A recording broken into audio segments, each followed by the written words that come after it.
Welcome back to the Ownership and Greatness Show. I'm your host, Joe Chege, back with another episode. Glad to have you here. We already know it's the first day of March 2022.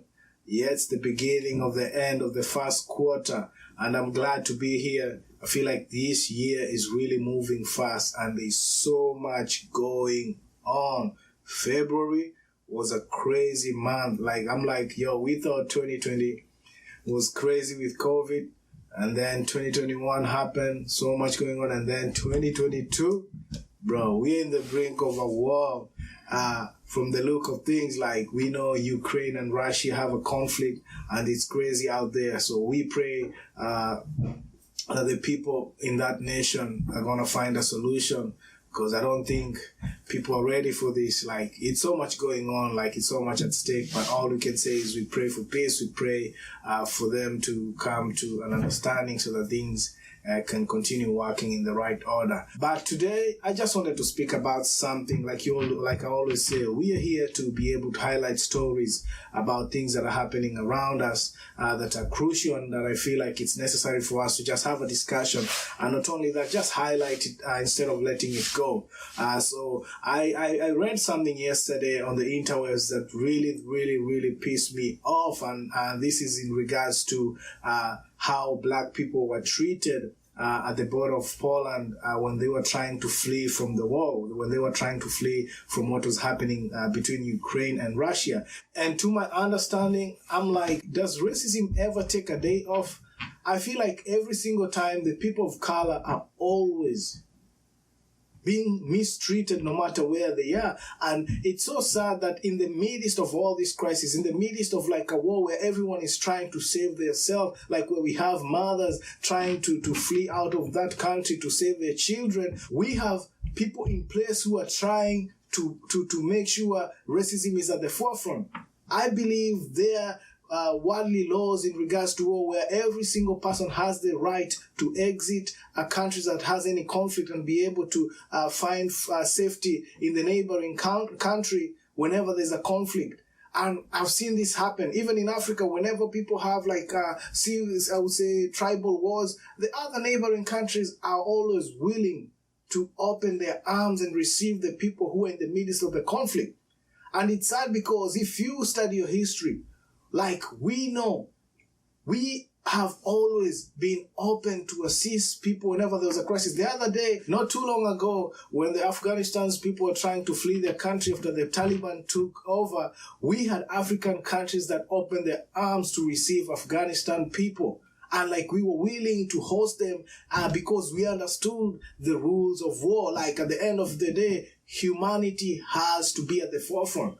Like, what's the essence of being a racist in the middle of the conflict? And it's sad because the whole world is watching what is going on in Ukraine and Russia, and people from all over the world were sending their prayers, were looking for ways that they can be able to support the people of Ukraine in this time of conflict. You have Ukrainians at the border blocking Africans who are stranded in the midst of the war from leaving the country.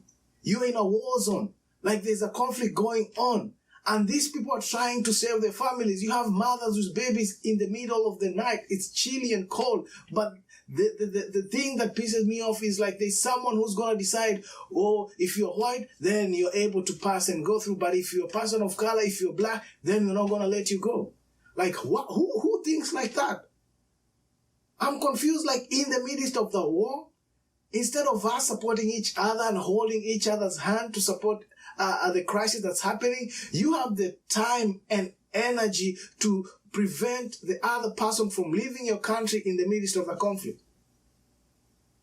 This is so painful. Like, from a personal point of view, I'm from Africa, and just seeing this, it pisses me off. And I'm not only throwing shade to the Ukrainian people who are doing that, I'm also disappointed by the leaders in Africa, especially the African Union, because in times like this, they should have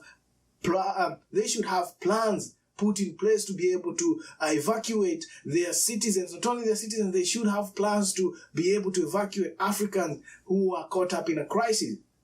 We all saw how India was set up. Like India, by the time this was happening, the Indians had buses at the different borders ready to evacuate their people. And it's funny because nobody was preventing the Indians from leaving and other different countries. But when it came to Africans, when it came to the people from the third world countries, nobody thought it was necessary for them to leave the war zone. This is a disgrace. This is a disgrace. This is so annoying and disappointing.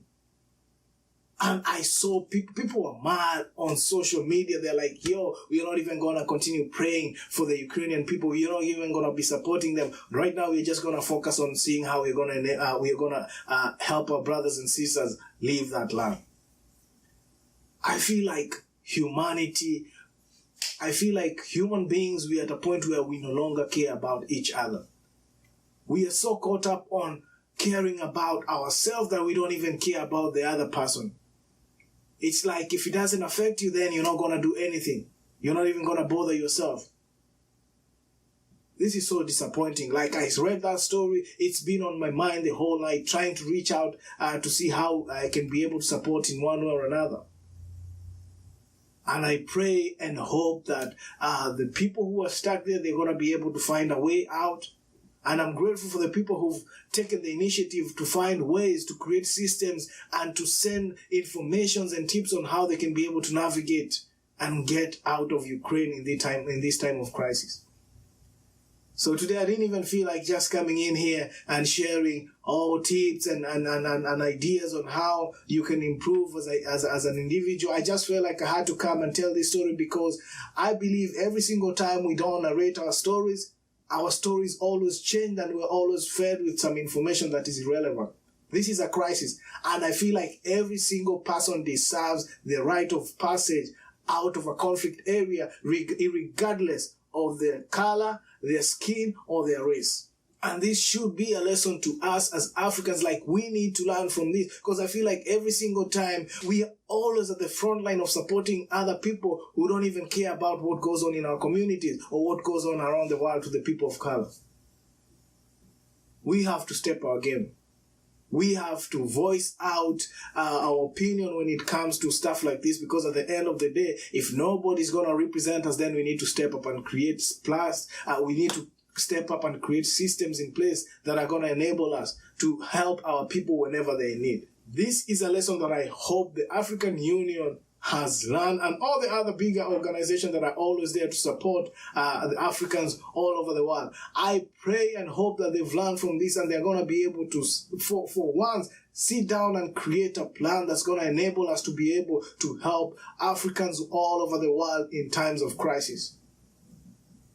This is a lesson for all of us. We need to start taking seriously all the things that are happening in Africa. We have enough resources to be able to chip in and create something solid that's going to enable us to become who we are supposed to be. Because I feel like we are always of importance to other people when we give them the resources to be able to uplift them or to be able to build the economies. People from all over the world come to Africa only to gain from the resources that we have. And then after that, we are on our own. So I hope this is a lesson. I hope this is a lesson, and I pray that everybody that's in Ukraine of African descent that is trying to look for a way out, I pray and hope that they're going to be able to live safely.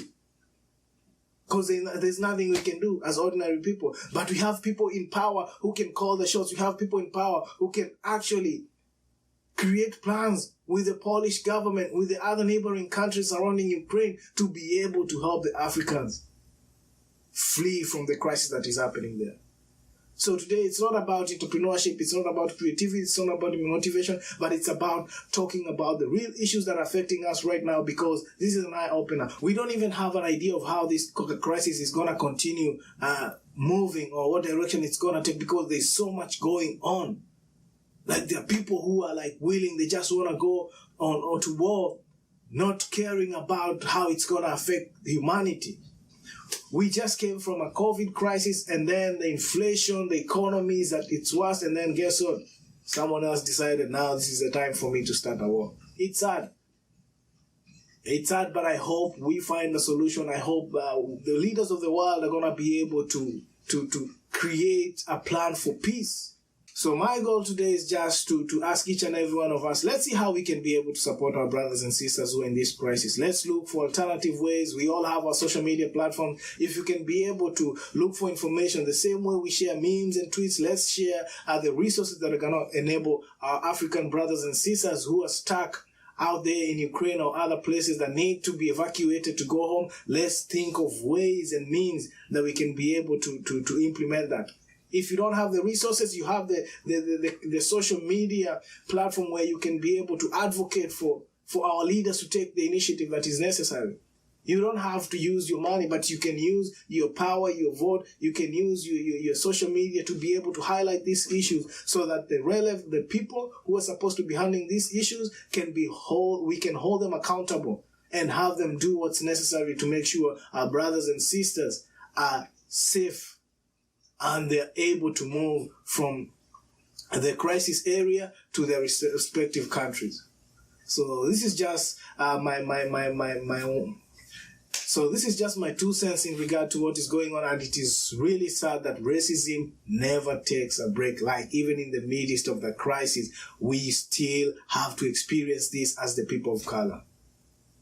This has to stop. I believe we all have the resources and the mindset and the capability of putting all our resources together to be able to change this narrative.